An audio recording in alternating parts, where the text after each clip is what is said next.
Hello, everyone, and welcome. Today, we're putting together an absolutely essential toolkit for any creator out there.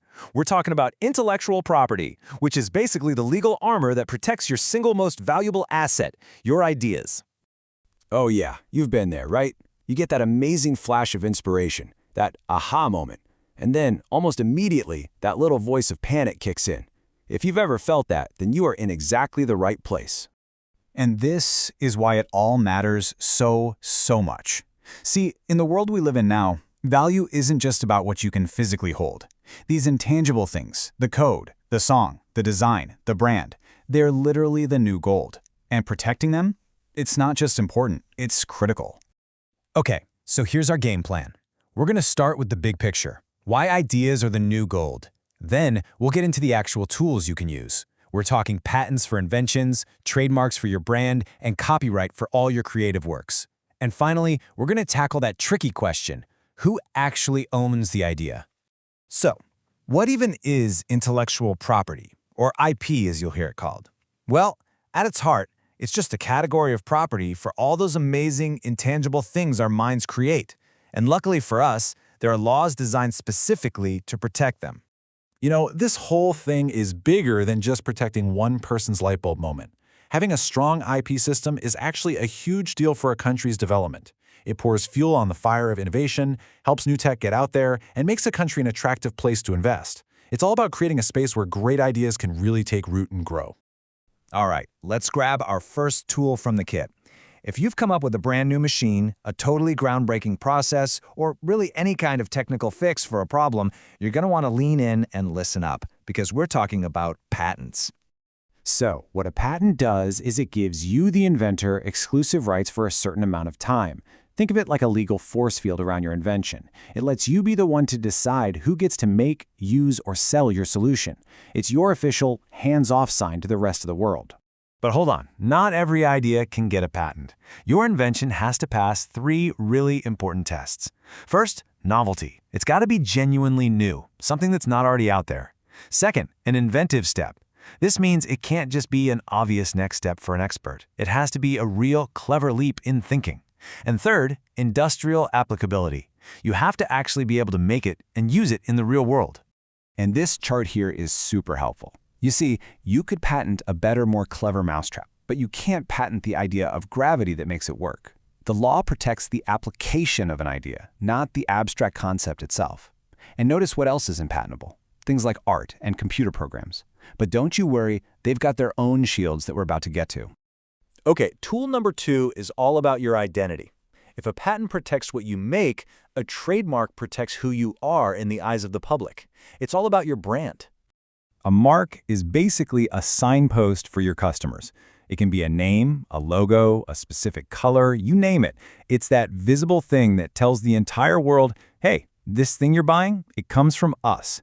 It's what makes you stand out in a crowd. Now, just like patents, there are rules. For example, you can't just go and trademark a national flag.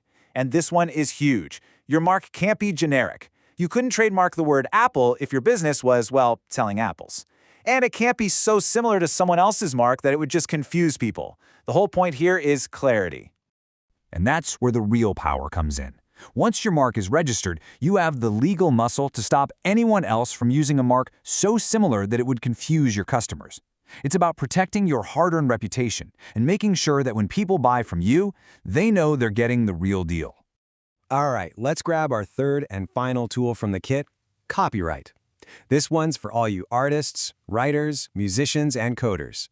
If you created an original piece of work, this is your go-to shield. Okay, now this is a total game changer. Unlike patents and trademarks where you usually have to go through a whole application process, copyright is automatic. It kicks in from the very moment of creation. The second you write that line of code, compose that melody, or snap that photo, boom, it's protected.